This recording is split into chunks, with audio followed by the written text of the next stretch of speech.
E boa tarde, Maurício. Boa tarde, Espiritismo Nerd. Vamos iniciar então o trabalho da tarde de sábado. Boa tarde, Maurício. Nós temos essa atividade então aos sábados, e essa atividade que ocorre na União Espírita Mineira às 17 horas, né, Espiritismo? Sejam bem-vindos. Então a gente vai estar cantando uma música para estar iniciando a tarefa de hoje.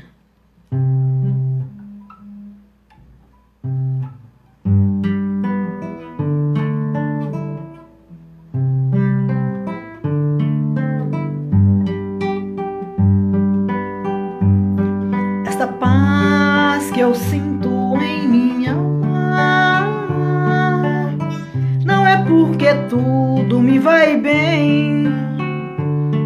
Esta paz que eu sinto em minha alma é porque eu sigo a quem é fiel. Não olha as circunstâncias, não. Olha o teu amor, teu grande amor, não me guio por vistas. Alegre estou.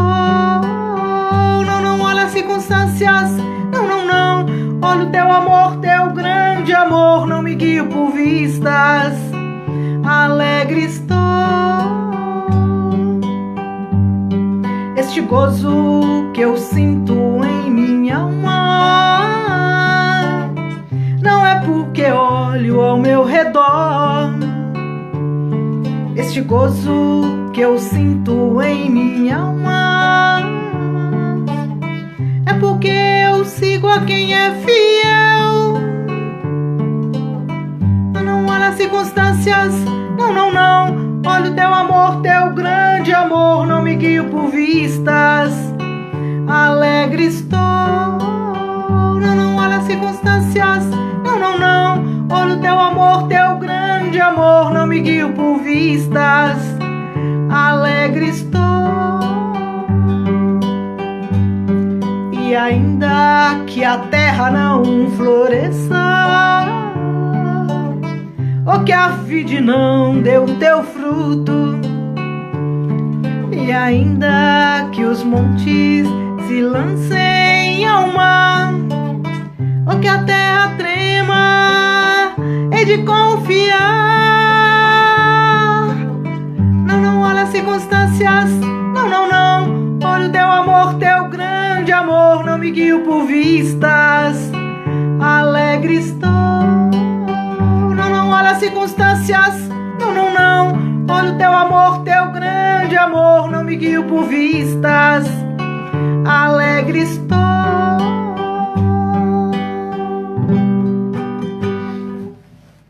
Boa tarde a todos, né? Com alegria que a gente está iniciando as nossas atividades no sábado. Ô Nelma, eu me esqueci de fazer o convite, né, lá para o nosso grupo. Eu ia até ligar para você, mas acabei também, né, não tendo esse tempo, né? Acabei me esquecendo. Mas eu queria dizer, né, aqui para o grupo que todos os sábados, então, nós temos esse nosso encontro. E eu vou tentar fazer isso, né, uma semana que vem, relembrar o grupo, que todos os sábados, às 17 horas, nós estaremos aqui, se Deus quiser, não é? Então, vamos lá. Vamos, nesse momento, agradecer ao Pai pela bênção dessa reencarnação, pela bênção da vida, e pedir aos mentores espirituais da Casa da União Espírita Mineira, o nosso querido amigo, o nosso querido companheiro João Batista, né, o precursor, e que todos os mentores da casa, os nossos amigos espirituais, possam estar conosco nesse momento, enriquecendo o nosso coração de alegria, de esperança, e que nós possamos ter discernimento, que nós possamos captar as orientações necessárias para a compreensão dessa mensagem tão importante, tão esclarecedora e tão consoladora que Emmanuel traz para nós na tarde de hoje. Muito bem. A mensagem, então, dessa tarde, Jéssica, a mensagem dessa tarde é do livro, então, Fonte Viva, é o livro que nós estamos estudando de forma sequenciada, e o título dela é Fraternidade. E nós então estaremos lendo a mensagem, depois nós vamos partir então para os comentários. Fraternidade. Nisto todos conhecerão que sois meus discípulos, se vos amardes uns aos outros. Jesus que fala, né? Está registrado em João, no capítulo 13, versículo 35. Desde a vitória de Constantino, que descerrou o mundo cristão às portas da hegemonia política, temos ensaiado diversas experiências para demonstrar na Terra a nossa condição de discípulos de Jesus. Então, Emmanuel começa dizendo, né, que há 1700 anos atrás, isso aconteceu. Quando então Constantino, ele assume em Roma que ele era cristão, e aí é que é feito então essa hegemonia política, né? Onde na verdade a religião, a igreja católica então incorpora o cristianismo e se transforma em igreja, né? O cristianismo, né?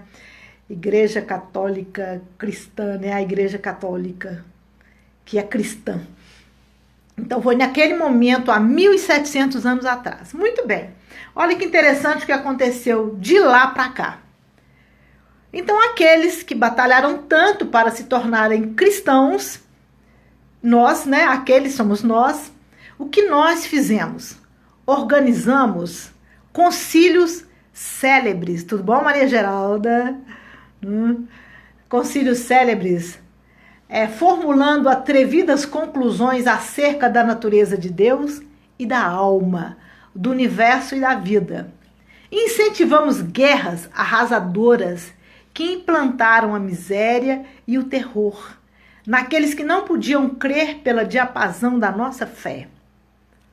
Disputamos o sepulcro do Divino Mestre, brandindo a espada mortífera e ateando o fogo devorador.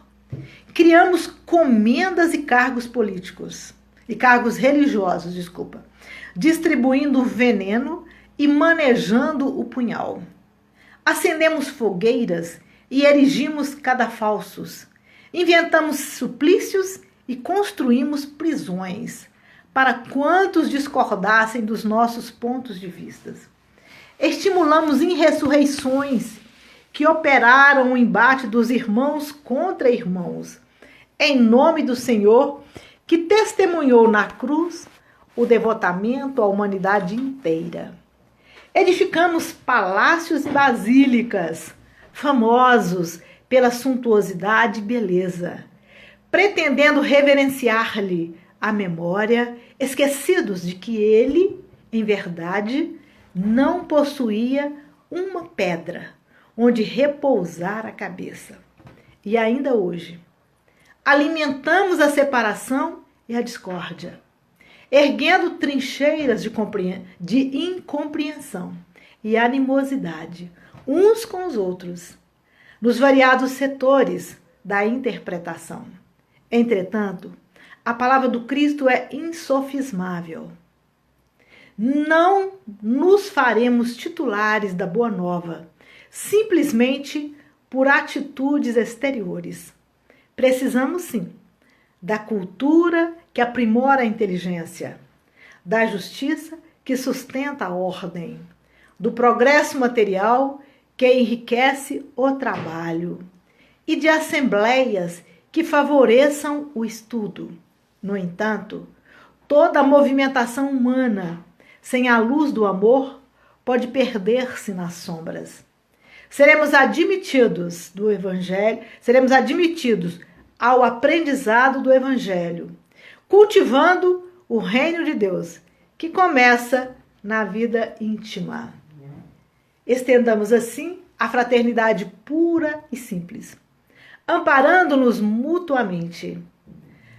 Fraternidade que trabalha e ajuda, compreende e perdoa, entre a humildade e o serviço, que asseguram a vitória do bem.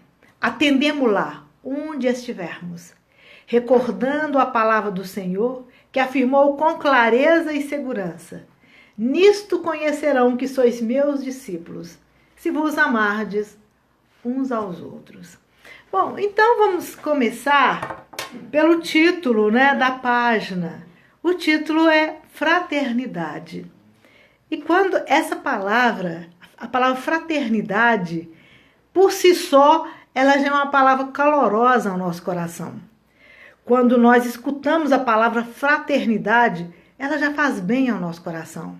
Porque nós entendemos que representa um sentimento de respeito, um sentimento de acolhimento, um sentimento de respeito, de acolhimento, especialmente de amor para com o outro.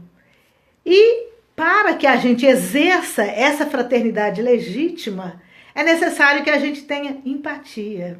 Então nós observamos que a palavra fraternidade, ela remete à relação com o outro. Ou seja, a gente só exerce a fraternidade, a gente só é fraterno com o outro.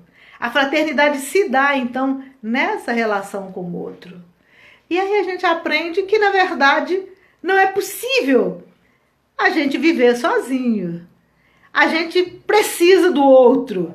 Nós precisamos do outro exatamente para esse exercício da fraternidade. Então a palavra fraternidade, ela nos convida a sermos irmãos dos outros, a convivermos em comunhão uns com os outros.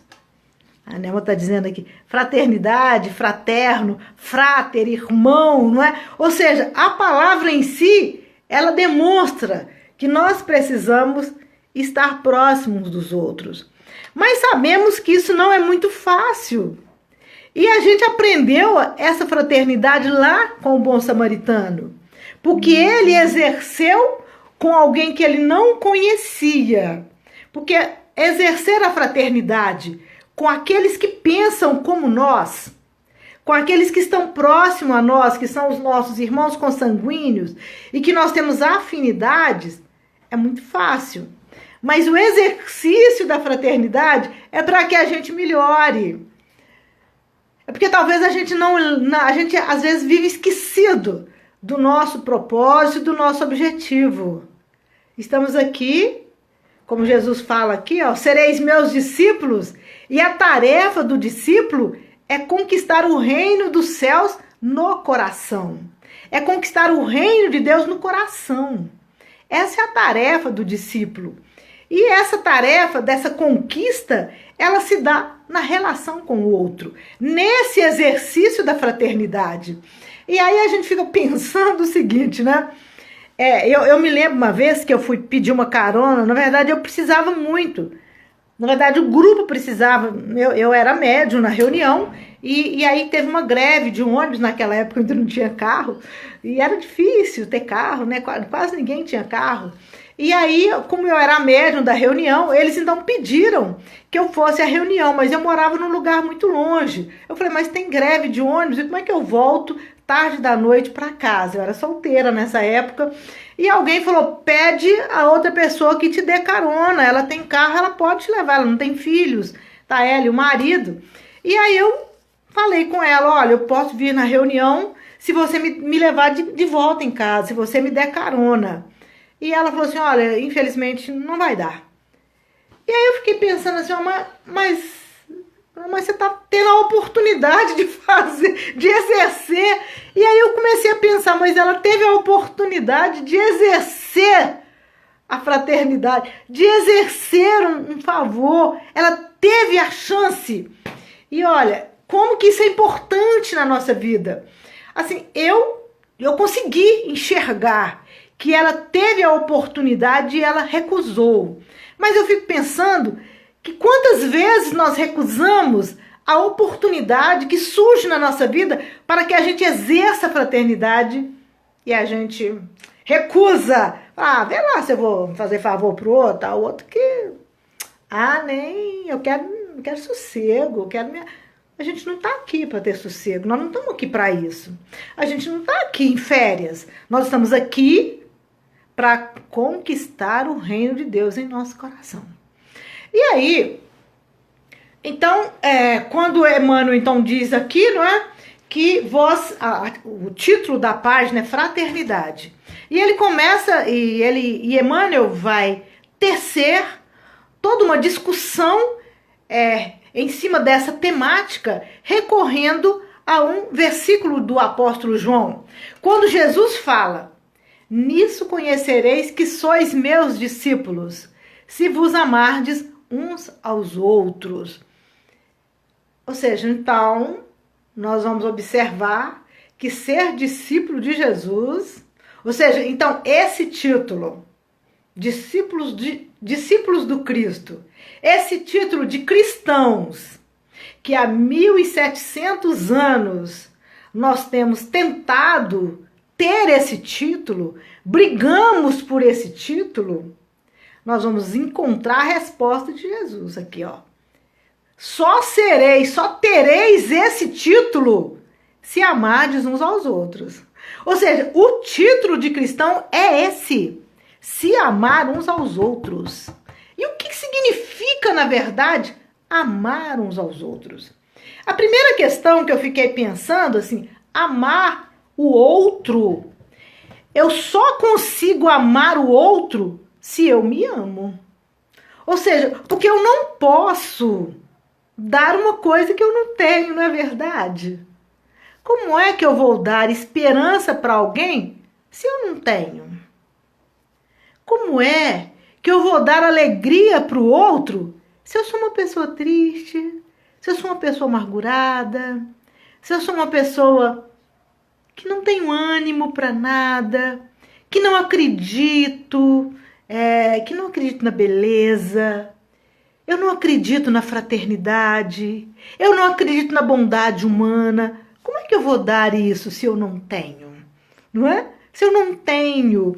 E aí, olha que interessante, como tem sido as nossas relações com o próximo. Como os nossos relacionamentos têm sido tão dificultosos. Porque nós exigimos do outro o que o outro não tem condições de nos dar. A gente fala, mas você é muito intolerante. Porque ele não tem tolerância. Então ele é intolerante, ele não tem tolerância. Nem com ele. Como é que ele vai ter com o outro? A gente diz, mas você é muito incompreensível. Mas meu patrão é muito duro. Eu queria que ele fosse um pouco mais sereno, um pouco mais calmo, um pouco mais alegre.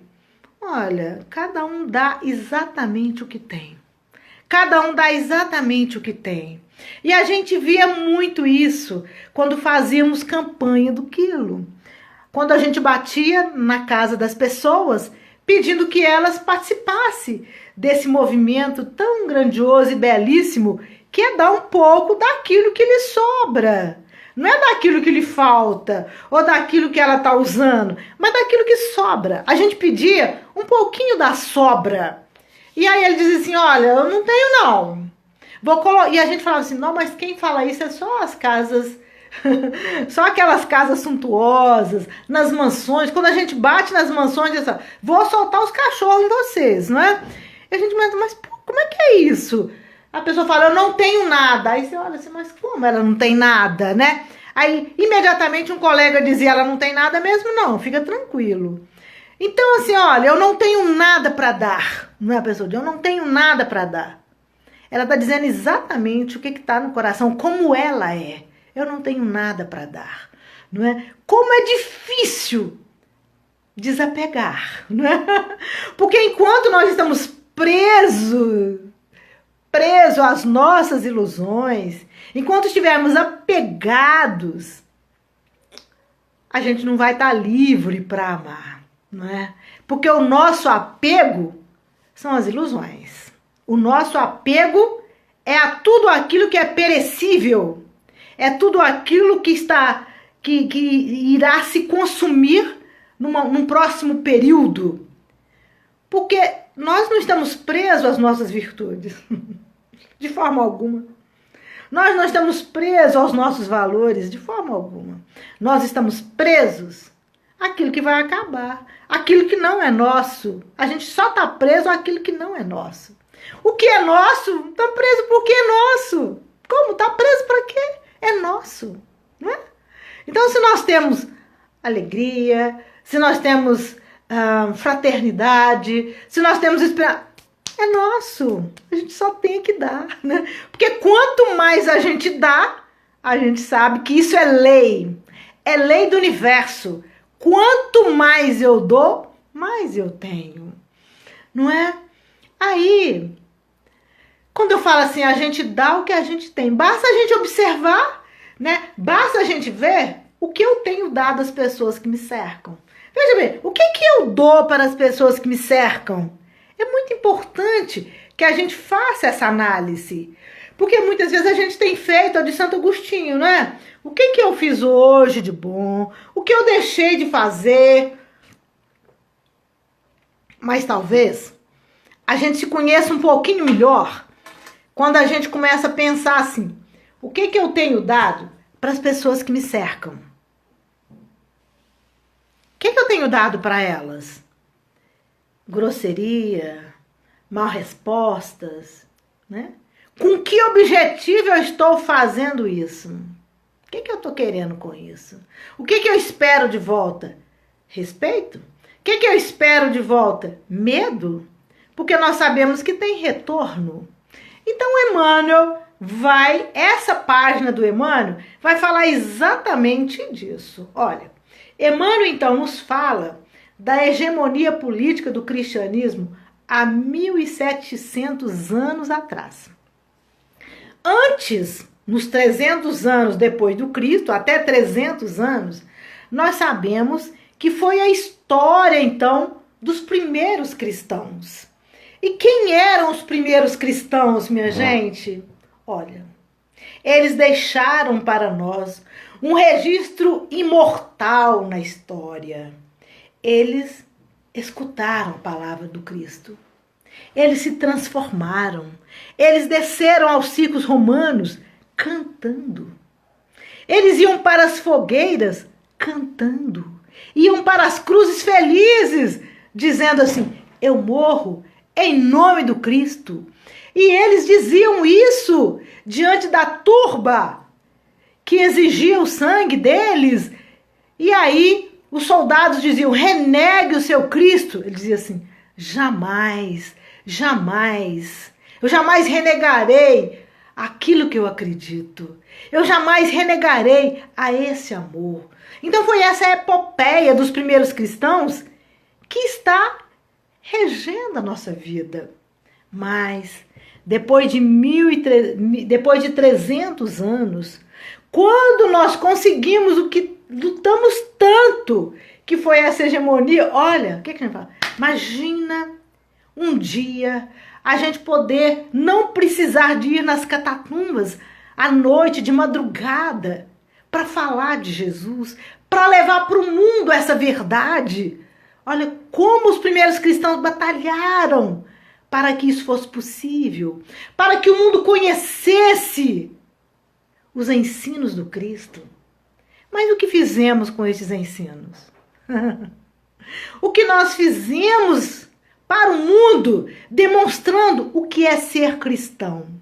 Ou seja, foi dado a todos nós a responsabilidade de mostrar ao mundo inteiro, de exemplificar o mundo inteiro o que realmente é ser cristão. Olha o que nós mostramos para o mundo o que é ser cristão. Não é quando todas as situações e as circunstâncias favoreceram o exercício dos ensinos do Cristo. O que nós fizemos? Organizamos concílios. Emmanuel fala ali, organizamos concílios e hoje nós organizamos seminários. Para quê, gente? Para a gente falar melhor do que o outro. Eu me lembro assim nas assembleias que eu assistia no meu serviço, muitas vezes, um falava, o outro nem escutava, já estava escrevendo uma resposta para ser melhor do que o outro. Eu falava, mas ele não escutou o que o outro falou. Ou seja, a gente começa a observar a nossa dificuldade de escutar o outro. Porque a gente precisa ostentar o nosso orgulho e a nossa vaidade. A gente precisa mostrar que a gente sabe pensar melhor. A gente precisa mostrar que a gente é mais inteligente. Que a gente sabe expressar melhor as nossas ideias. Que a gente é mais claro do que o outro. Ou seja, qual que é o objetivo? Diminuir o outro. Estimular a inveja do outro. Vencemos a batalha dizendo, eu sou o melhor. Olha que loucura, gente.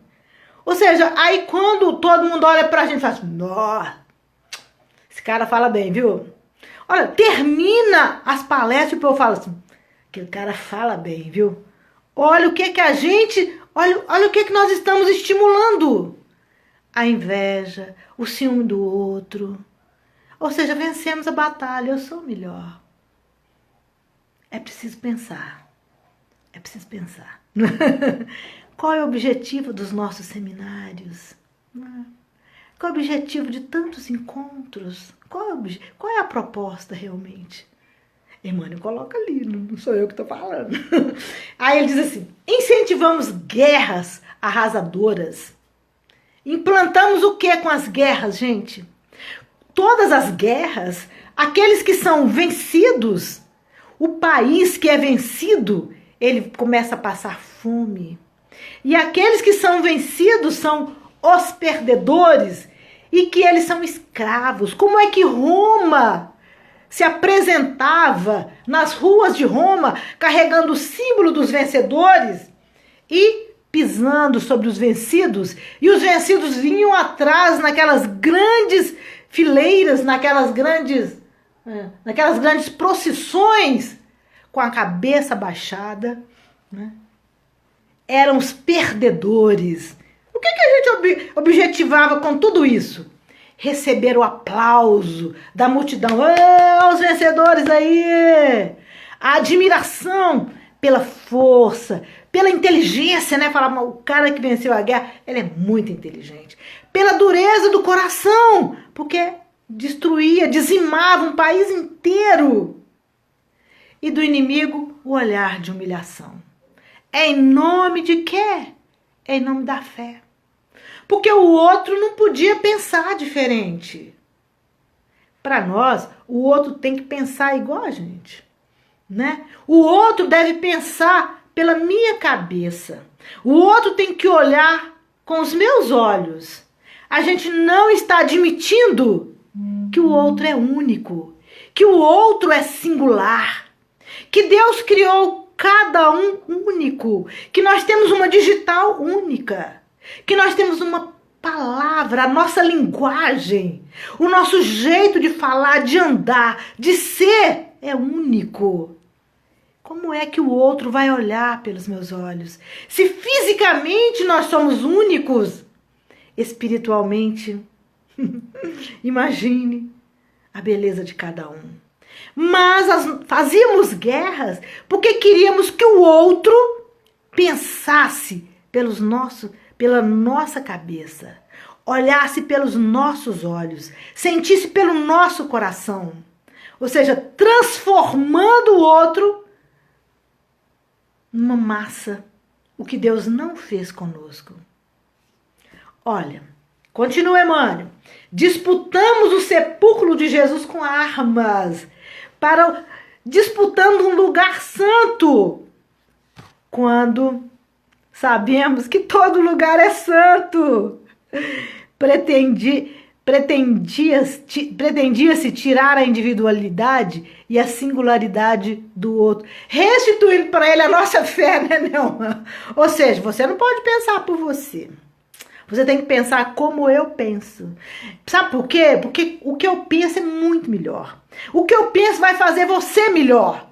Só que eu estou mostrando para ele que eu não sou melhor, né? Ele fica sem entender. Mas que fé é essa? Não é? Que fé é essa? E aí, então veja bem, Emmanuel fala lá das guerras em detrimento de um sepulcro santo, de um lugar santo. Um lugar santo. Mas todo lugar é santo, desde que a gente o transforme num lugar santo. Todo lugar é santo, todo lugar é sagrado, todo lugar é belo, desde que nós o façamos sagrado. Desde que nós o façamos santo, todo lugar é santo. Mas o que a gente queria com isso? Qual era o nosso objetivo de brigar por um lugar santo? Olha, era fortalecer a nossa vaidade. A gente falava assim, nós somos conterrâneos de Jesus. E qual o problema de ser conterrâneo de Jesus se nós não agimos como ele? Se nós não pensamos como ele? Se nós não olhamos o outro como ele olhava? Aí continua Emmanuel. Criamos comendas e cargos religiosos, objetivando a sujeição do outro, né? Ou seja, por que a gente criou comenda? A gente vê até hoje, né? Olha, essa pessoa recebeu a comenda do governador, recebeu um cargo importante. Qual é o objetivo disso, né? É objetivar a sujeição do outro. Nós estamos vendendo cargos. Porque se ele cumpre tudo que eu quero, porque se aquele me escuta, se aquele é escravo das minhas ideias, eu posso premiá-lo, não é? Eu posso premiá-lo, nos iludindo, portanto, como muito poderosos, estimulando a disputa por ser melhor no reino dos homens e não no reino de Jesus. Aí Emmanuel continua, tá boa, Alva. Acendemos fogueiras, suplícios, prisões para os discordantes da nossa fé. E o que é que a gente objetivava com tudo isso? Demonstração da nossa força, da nossa coragem, estimulando no outro o medo, a insegurança e o ódio. Veja bem, quando então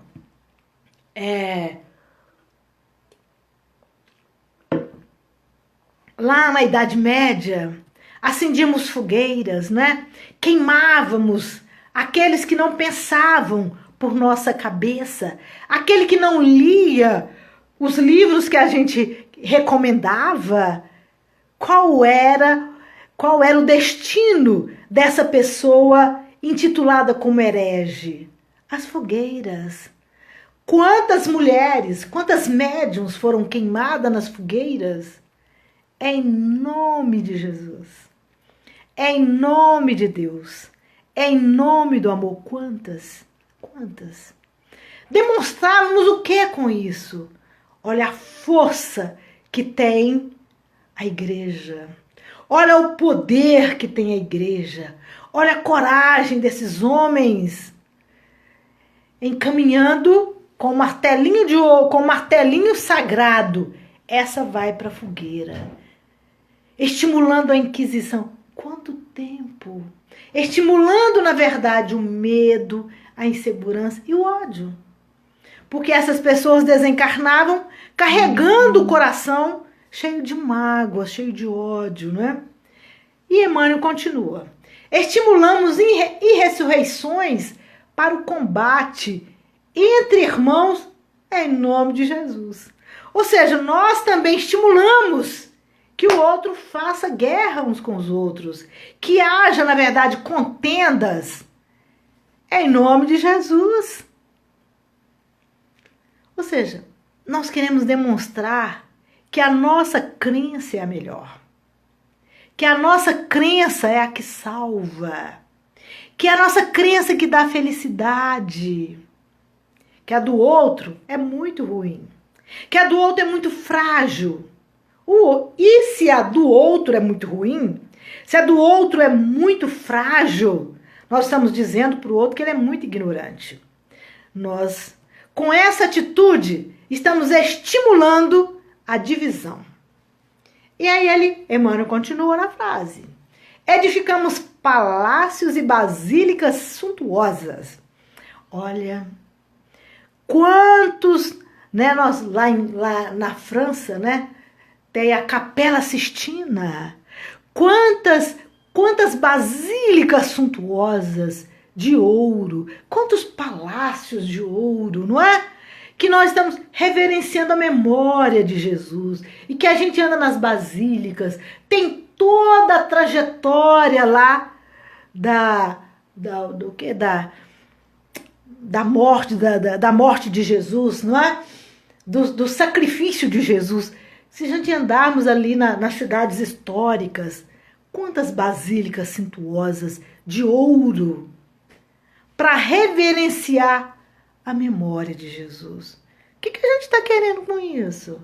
Nós estamos estimulando a riqueza, a suntuosidade.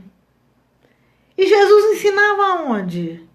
Jesus ensinava à beira do lago de Genezaré. E ainda hoje, Emmanuel fala que isso tudo foi o nosso passado.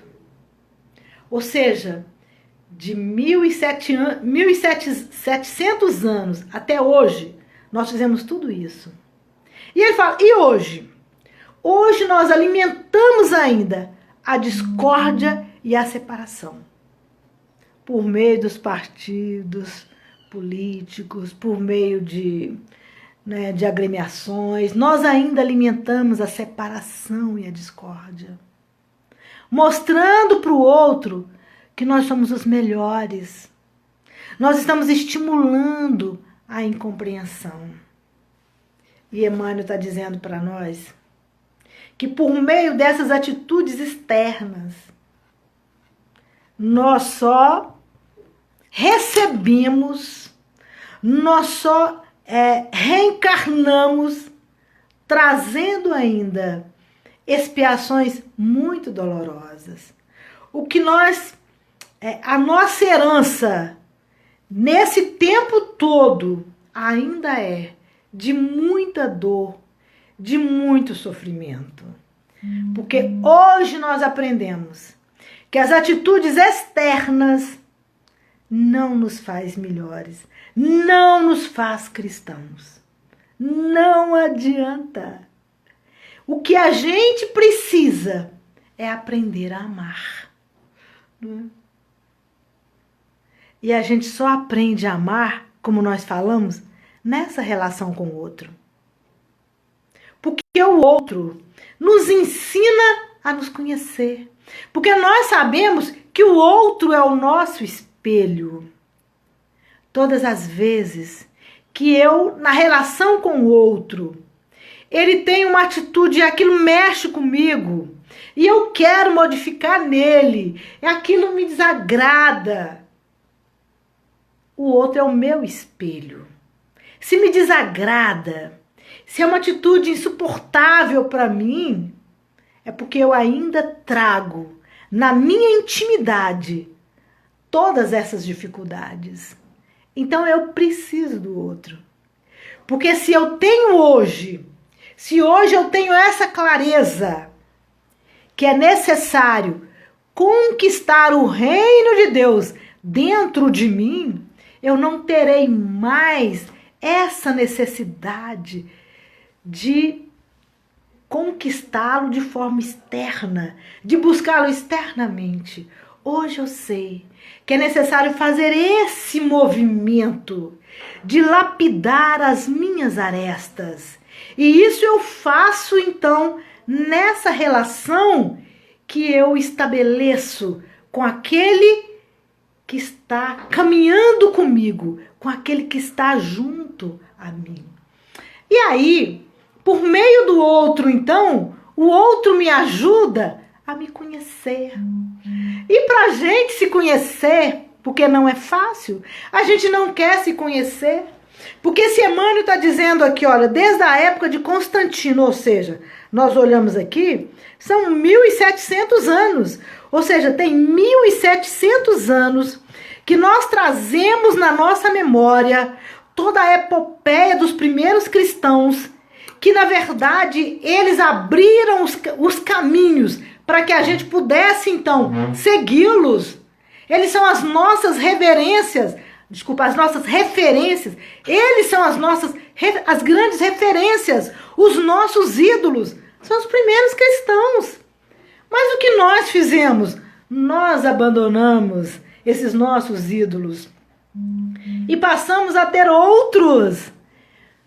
Mas a reflexão de Emmanuel é para que a gente entenda que por meio de atitude externa nós não conquistaremos o reino de Deus dentro do nosso coração. E aí, fiquei pensando o seguinte, para que a gente realmente aprenda com o outro, isso só é possível se nós nos tornamos simples, como as crianças. Por isso, então, no Sermão do Monte, a primeira bem-aventurança de Jesus é essa. Bem-aventurado os humildes de coração. Bem-aventurado simples. E Jesus fala, para alcançar o reino dos céus é necessário se tornar simples como as crianças.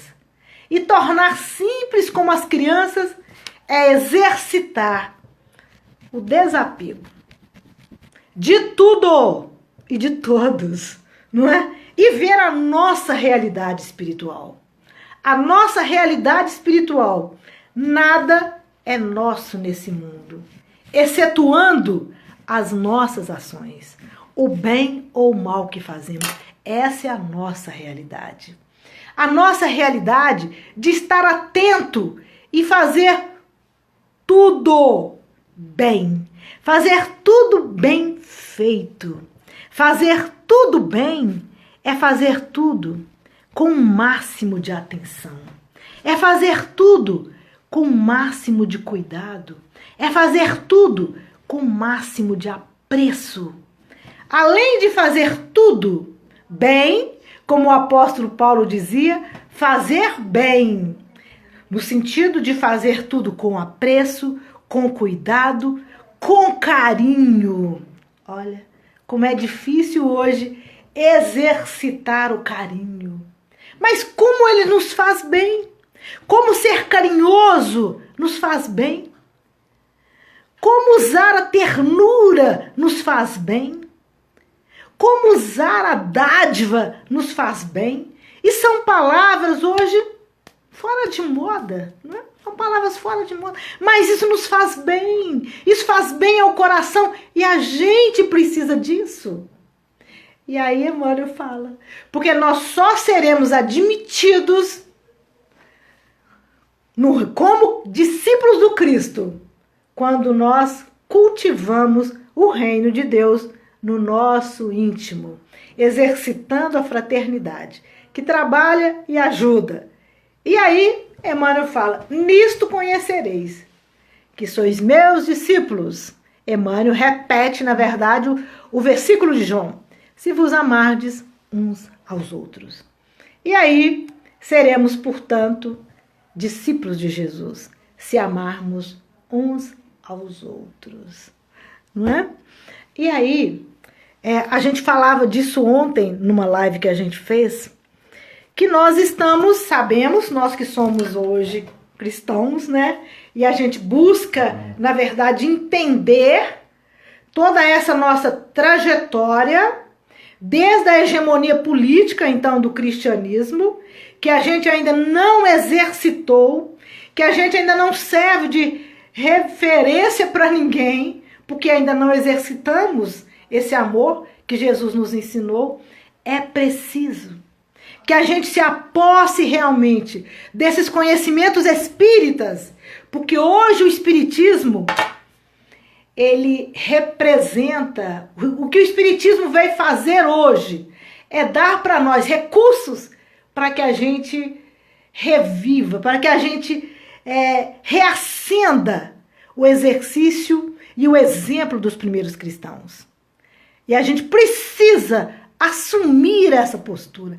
Precisamos entender. Chega de vaidade, chega de orgulho, porque hoje não temos mais tempo. Foram 1.700 anos exercitando ainda um cristianismo verbal, realizando atividades externas. Precisamos hoje fazer essa transformação íntima para referência na terra, para a terra de regeneração. Sermos referências na terra nova de regeneração. Porque o mundo hoje, a terra hoje, está no ápice de provas e expiações. Estamos entrando na terra nova e precisamos. Jesus conta conosco, os trabalhadores da última hora. Esses trabalhadores foram convocados por Jesus para serem a referência para a terra nova. E espíritas, cristãos, precisamos, nas nossas atitudes, nas nossas palavras, exercitarmos diariamente essa fraternidade. E aí vimos que a fraternidade é ser irmãos dos outros. E quem exerceu essa fraternidade, como falamos no início, foi o bom samaritano. E o bom samaritano, exatamente aquele que exerceu a empatia com o outro. E o exercício da empatia é identificar a dor do outro. É ver o sofrimento do outro e minorar a sua dor. E para isso, eu preciso ser empático. Como nós falamos, a gente só dá o que a gente tem. Então eu preciso aprender. E se eu não tenho, eu vou exercitar a empatia. Fazer esse exercício de escutar o outro, de respeitar as convicções do outro, entendendo que o outro não pode olhar pelos meus olhos, o outro não pode pensar por minha cabeça, o outro não pode sentir pelo meu coração. O outro é uma individualidade, assim que Deus nos fez. Cada um diferente. Então, cada um é único. Então, quando eu aprendo a ver o outro na sua singularidade, respeitar o outro, eu estou exercitando a empatia. E quanto mais eu exercito a empatia, mais eu me torno empático. E a empatia é um nome bonito lá na psicologia, mas na verdade ser empático é o exercício da compaixão, é o exercício da piedade. E nós aprendemos no Evangelho que a piedade é uma virtude dos anjos. E quando nós exercitamos a piedade, uma luz começa a desabrochar no nosso íntimo. Foi assim que ocorreu com o irmão Jacó. Quando ele fez esse exercício de pensar, de sentir a dor do outro, acendeu na sua intimidade a piedade e a luz. E como nós ainda não somos seres de luz, vamos exercitar para que a luz permaneça na nossa intimidade, para que a luz possa irradiar a todos que nos cercam. Esse é o exercício da fraternidade. Muito bem, minha gente, só eu que falei. Vocês querem falar alguma coisa? Por favor, me ajude aí. Nelma, alguma questão? Maurício, Anderson que entrou, outros colegas, né? O grupo Harmonia, tudo bom? Miriam, tudo bem? Gente, alguma colaboração, alguma questão importante? Alguém quer falar? Não, né? Então vamos lá, vamos.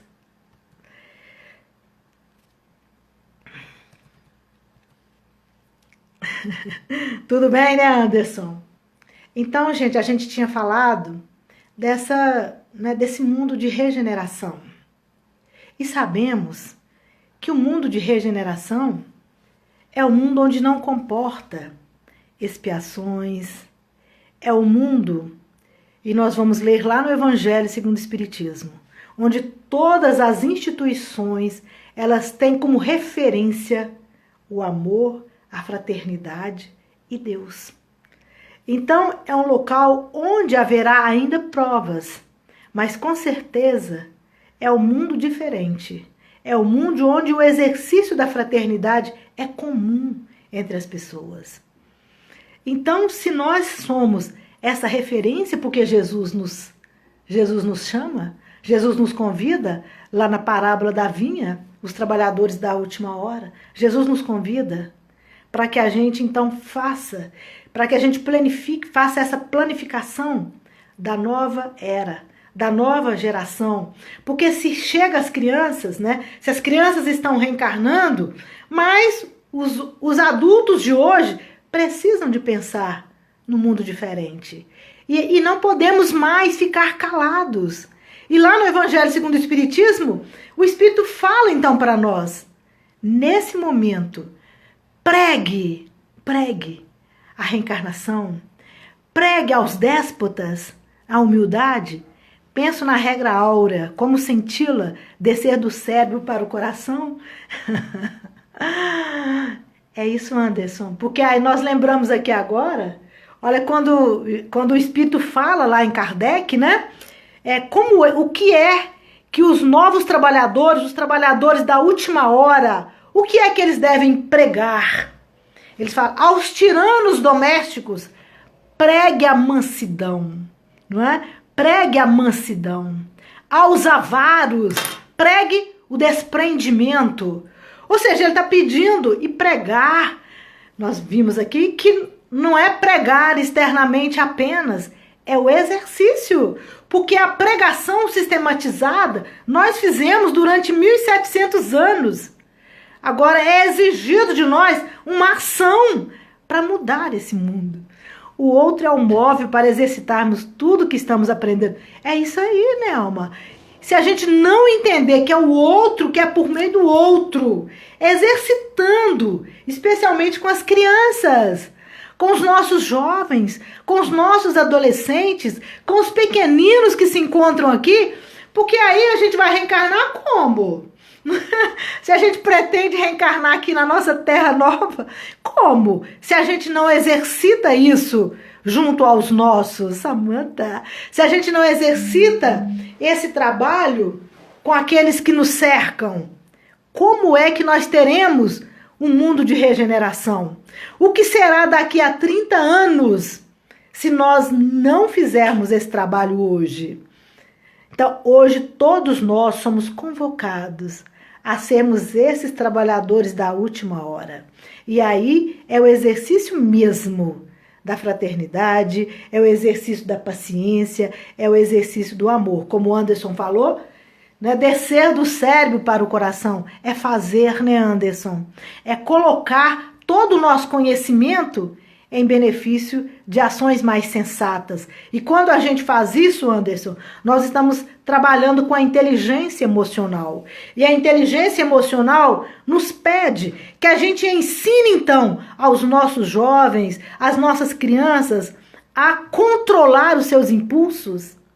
Então, hoje, para as crianças, é necessário que a gente, nós que somos, alguns que são evangelizadores, e a gente sempre é educador, trabalhar com os nossos adolescentes, com os nossos jovens e conosco mesmo, com a gente mesmo. Como controlar os nossos impulsos, como trabalhar as nossas emoções, como trabalhar a nossa palavra, como melhorar as nossas relações, como incutir a empatia, como fortalecer a empatia. Esse é um trabalho para a nova geração. E que cabe a cada um de nós exercitá-lo com muita dedicação para a terra nova que chega aí, a terra nova que está chegando. Nós já estamos sentindo os primeiros raios da nova era, da nova geração. E a nova geração, ela só acontecerá se nós fizermos. Então, Jesus nos convoca. Jesus nos convida para fazer essa planificação, para fazer essa programação, para preparar essa terra nova. É isso aí, minha gente, que Jesus nos ampara, que Jesus nos ampare, que Jesus nos guie. Eu vou tocar uma musiquinha, tem uns minutinhos aqui, né? Fraternidade que trabalha e ajuda, compreende e perdoa, com humildade e simplicidade para a vitória do bem, em nós e no outro. Honestidade emocional conosco mesmo. É isso aí, Paulo Ferraz, isso aí, né? É isso aí, minha gente. Eu acho que é isso, né? Então, essa palavra fraternidade, né? O capítulo de hoje nos fez refletir muito, assim, sobre a necessidade da gente ser mais honesto conosco mesmo, né? Chega já de, olha, foram 1700 anos em puro engano, de muitas guerras, de muita divisão, onde nós estávamos reverenciando o homem velho, onde nós estávamos apenas fortalecendo o nosso orgulho, a nossa vaidade, o nosso egoísmo, o nosso homem velho mesmo. E hoje é necessário que a gente permita que o Cristo nasça em nós e que o Cristo fortaleça em nós. Hoje é preciso que a gente busque os nossos ídolos que a gente esqueceu, os primeiros cristãos.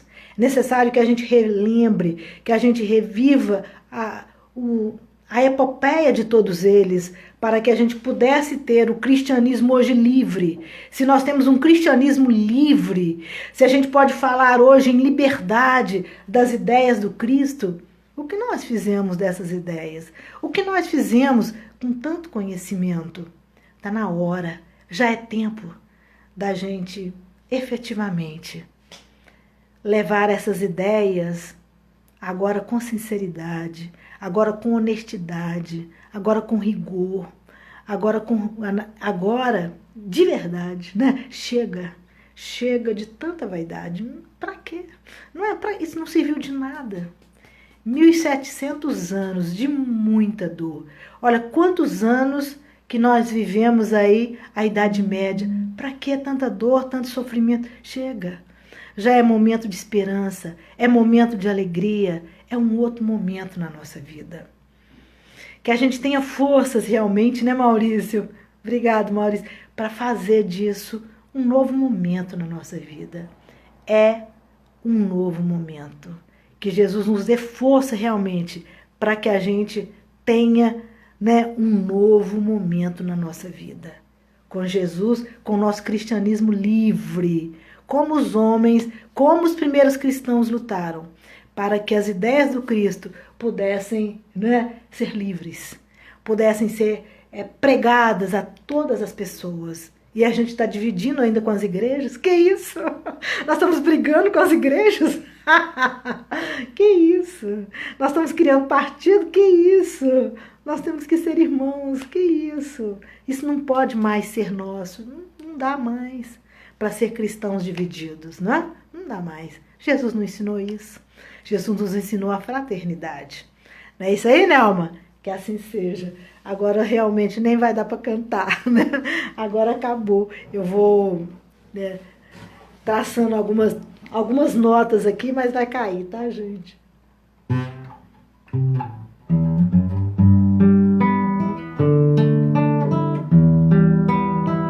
Gente, semana que vem, né, nós teremos novamente às 17 horas com a nossa querida companheira, a irmã Nelma. E aqui no meu Instagram.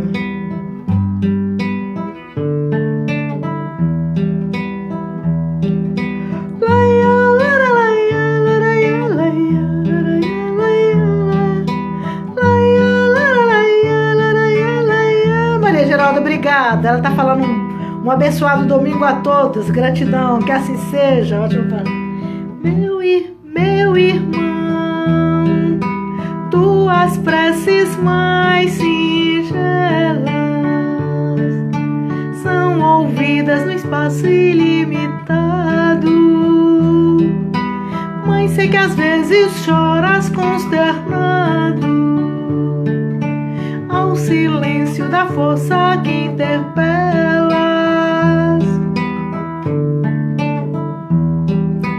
Volve o teu templo interno e abandonado, a mais alta de todas as capelas, Evaldo, e as respostas mais lúcidas e belas.